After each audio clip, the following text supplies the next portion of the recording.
the hunt and I set the pace when I'm running. I always take what I want and I always give it 100. Don't need a bank, no I'm funded. Play the game like it's nothing. I'm always thankful for something. Don't take for granted, stay humble. Now wake up, it's time to look at the enemy. Look in the mirror if he is no friend to me. It's not. Don't forget to subscribe and push the notification bell for you not to miss our upcoming updates.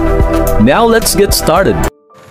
Bab 2421. Kamu bisa mengetahuinya dengan mengambil satu. Iwan tersenyum menanggapi kecurigaan Arthur. Tapi bagaimana kalau gagal? Itu akan menyia-nyiakan pil matahari. Arthur berkata dengan ragu-ragu.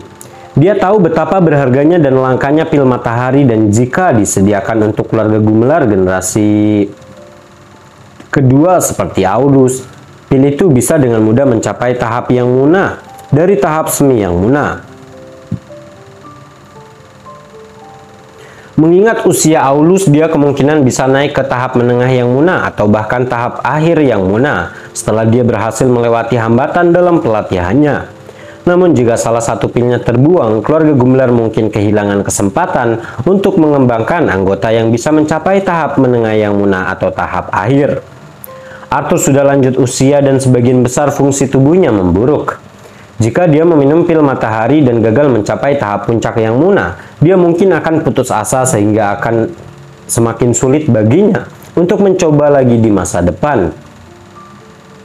Oleh karena itu, Arthur ragu untuk menggunakan pil matahari. Itu tidak akan gagal. Saya di sini dan setidaknya ada 80% kemungkinan ini akan berhasil. Iwan berkata dengan percaya diri.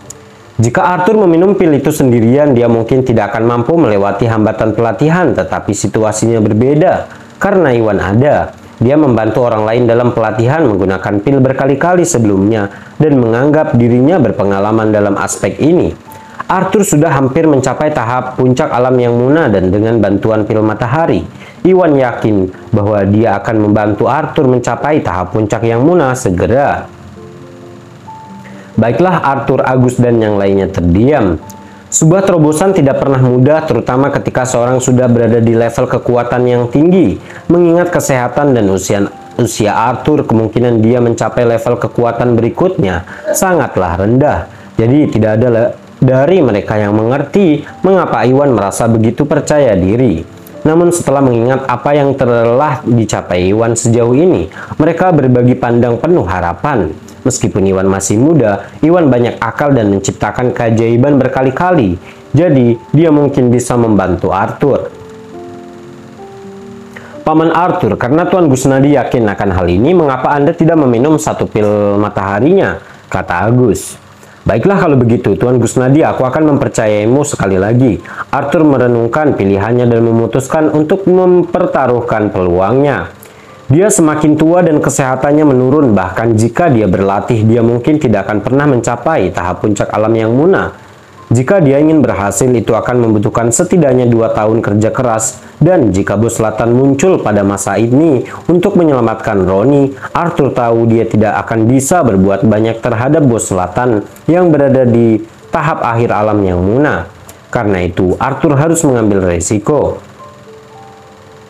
Jika Iwan benar-benar bisa membantunya mencapai tahap puncak yang munah, Bos Selatan akan hancur begitu dia menunjukkan dirinya. Bab 2422. Paman Arthur, minumlah pil matahari ini. Agus mengeluarkan pil matahari dan menyerahkannya kepada Arthur setelah dia menyetujui saran Iwan. Arthur hendak meminum pil itu ketika Iwan menghentikannya. Tunggu sebentar, Tetua Gumelar, untuk membantu Anda mencapai tingkat kekuatan berikutnya, saya perlu menyiapkan lingkaran konvergensi cahaya. Anda harus meminum pil setelah itu. Dengan begitu, efek pilnya akan berlipat ganda, kata Iwan. Lingkaran konvergensi cahaya. Tuan Gusnadi, apakah itu lingkaran yang sama yang Anda gunakan untuk memperbaiki blok tingkat ketiga Rizka? Agus merasa pernah mendengar nama itu sebelumnya dan langsung teringat nama itu. Ya, Paman Agus, apakah kamu masih menyimpan 36 tablet batu giok itu? Saya membutuhkan mereka untuk membuat lingkaran konvergensinya, tanya Iwan. Tentu, saya menyimpan semuanya di ruang kerja saya. Yuda, tolong ambilkan batu itu, kata Agus pada Yuda. Oke, kata Yuda, sebelum meninggalkan aula utama. Tak lama kemudian Yuda kembali dan menyerahkan tablet batu giok itu kepada Iwan. Iwan kemudian menyuruh Arthur dan yang lainnya untuk menuju ke halaman di luar aula utama. Di halaman yang luas, dia menemukan tempat kosong dan menyusun tablet-tablet itu menjadi lingkaran konvergensi cahaya menurut 9 istana dan 8 diagram. Lingkaran konvergensi cahaya dapat mengumpulkan energi cahaya di atmosfer, dan karena ini tengah hari, kekuatan lingkaran tersebut akan dimaksimalkan, yang dapat membantu praktisi bela diri mempraktikkan metode cahaya dalam latihan mereka. Setelah semuanya siap, Iwan melepas batu giok yang dia kenakan di lehernya dan meletakkannya di tengah lingkaran untuk mengaktifkannya. Batu giok bening yang Iwan gunakan untuk lingkaran di masa lalu telah terkubur di gunung di belakang rumahnya. Jadi Iwan hanya bisa menggunakan batu giok yang dia kenakan di lehernya sebagai penggantinya. Master Wulio pernah berkata bahwa batu giok ini memiliki kualitas yang bagus, jadi dia berasumsi bahwa dia dapat menggunakannya untuk mengaktifkan lingkaran tersebut. Tetua Gumlar, lingkarannya sudah aktif. Ambil pil mataharinya sekarang dan masuk ke dalam lingkaran, perintah Iwan. Baiklah, Arthur tidak tahu untuk apa lingkaran itu. Dia masuk ke dalamnya sesuai instruksi dan meminum pil matahari sebelum mengedarkan energinya. Lalu pil matahari meleleh di mulutnya dan berubah menjadi aliran energi yang mengalir ke seluruh tubuhnya. Pada saat yang sama, lingkaran konvergensi cahaya diaktifkan dan energi cahaya di udara berkumpul menjadi aliran cahaya yang terlihat dan mengalir ke tubuh Arthur. Betapa kuatnya, Arthur pun tercengang oleh energi murni dari pil matahari dan konvergensi cahaya. Tak berani kehilangan fokus, Arthur pun segera mulai menginternalisasi energinya. Bab 2423. Beberapa waktu kemudian, setengah jam berlalu dan Arthur perlahan menyerap energi yang melonjak dalam dirinya dan kekuatannya meningkat mencapai puncaknya. Bagus, Tetua Gumlar, Anda dapat mencoba melewati hambatan pelatihan Anda sekarang, kata Iwan tegas di samping Arthur, melihat bahwa waktunya telah tiba. Setelah menerima instruksinya, Arthur segera mengumpulkan energinya tanpa ragu-ragu dan fokus untuk mencapai level kekuatan berikutnya. Sayangnya, dia sudah tua dan fungsi tubuhnya semakin memburuk. Terlepas dari usahanya, dia masih selangkah lagi untuk mencapai level kekuatan berikutnya. Meski begitu, dia pantang menyerah dan terus berusaha. Bertekad, dia mencoba puluhan kali sebelum wajahnya mulai pucat dan kelelahan. Dahinya dipenuhi keringat, tapi dia masih belum bisa melewati hambatan dalam latihannya. Oh tidak, apakah Paman Arthur gagal? Yang lain di luar lingkaran merasa hati mereka tenggelam saat melihatnya. Wajah mereka pun mulai pucat. Mereka semua adalah praktisi bela diri yang terampil dan dapat mengetahui dari penampilan Arthur bahwa dia berada di ambang kehancuran. Hampir bisa dipastikan bahwa Arthur tidak bisa mencapai level kekuatan berikutnya kecuali ada keajaiban. Tentu saja Arthur juga merasakan hal yang sama. Dia tahu bahwa dia gagal dan tidak mampu melewati hambatan dalam pelatihannya. Tuan Gusnadi, bagaimanapun juga saya telah gagal. Dia membuka matanya dan tersenyum pahit karena kecewa. Meskipun dia menebak bahwa seseorang seusianya tidak dapat mencapai tahap puncak yang munah, hanya dengan satu usaha, dia putus asa dan diberi semangat oleh Iwan. Jadi Arthur memutuskan untuk mengambil kesempatan itu. Pada akhirnya sepertinya dia gagal. Kegagalan ini akan menjadi kendala baginya, mematahkan semangatnya untuk mencoba terobosan lain di masa depan. Seketika Arthur menyesal menyetujui apa yang diusulkan Iwan dengan sembrono, tetapi sudah terlambat. Kamu belum gagal, Tetua Gumlar. Ini adalah bagian yang paling penting. Tutup matamu dan fokus, Iwan berteriak. Oh baiklah, Arthur tersadar dan menutup matanya untuk fokus sekali lagi, tapi hatinya tetap berat karena putus asa. Dia kehabisan tenaga dan kegagalannya sepertinya tidak bisa dihindari. Jadi dia tidak berpikir bahwa dia memiliki peluang untuk berhasil. Dia juga tidak berpikir bahwa Iwan akan mampu mengubah apa yang akan terjadi. Namun sebelum dia tenggelam dalam keputusasanya, Iwan langsung bertindak. Bab 2424. Saat itu Iwan mengarahkan jarinya ke titik-titik tekanan di sekitar dada dan punggung Arthur menggunakan metode kompresi keabadian. Metode kompresi keabadian sangat efektif dalam menyeimbangkan tubuh. energi cahaya yang diserap Arthur langsung diaktifkan dan mulai beredar di tubuhnya dengan sendirinya, mengisi kembali energi yang hilang. Ini terasa luar biasa, merasakan energi cahaya di dalam dirinya. Arthur menjadi bersemangat dan segera merasa tidak terlalu lelah. "Tetua Gumelar, coba lagi," kata Iwan. "Tentu," kata Arthur dan menyalakan kekuatannya untuk mencoba melakukan terobosan sekali lagi.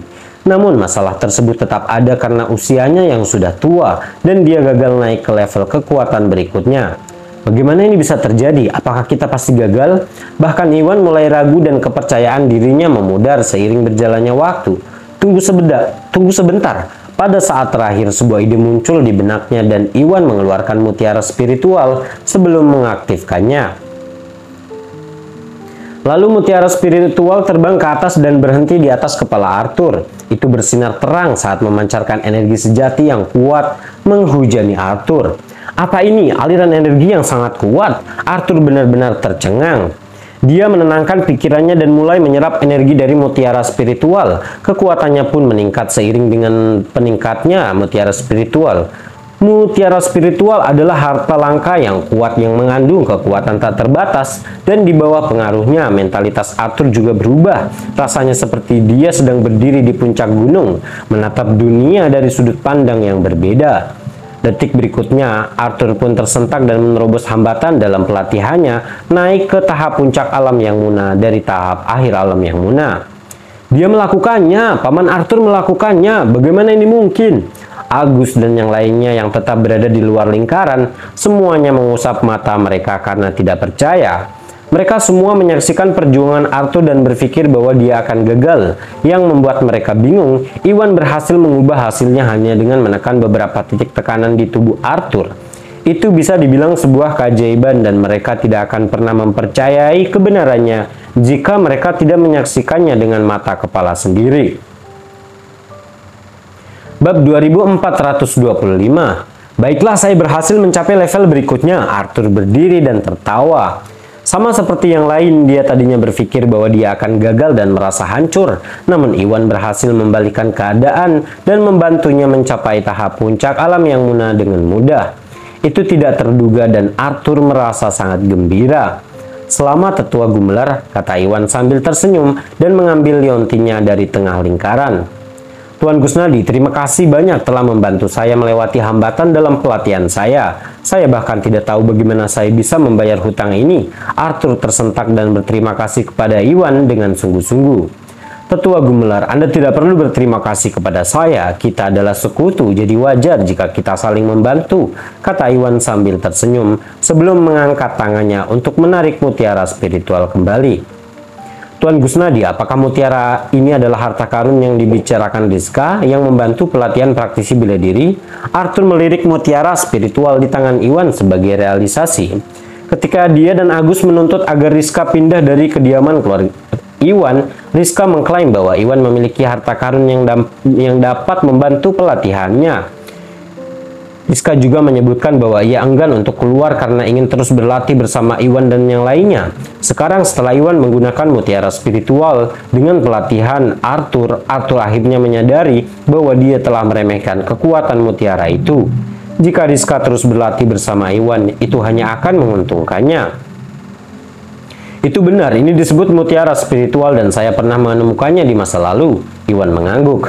"Oh, jadi begitu, Tuan Gusnadi, betapa beruntungnya Anda mendapatkan harta karun yang begitu kuat," kata Arthur dengan iri.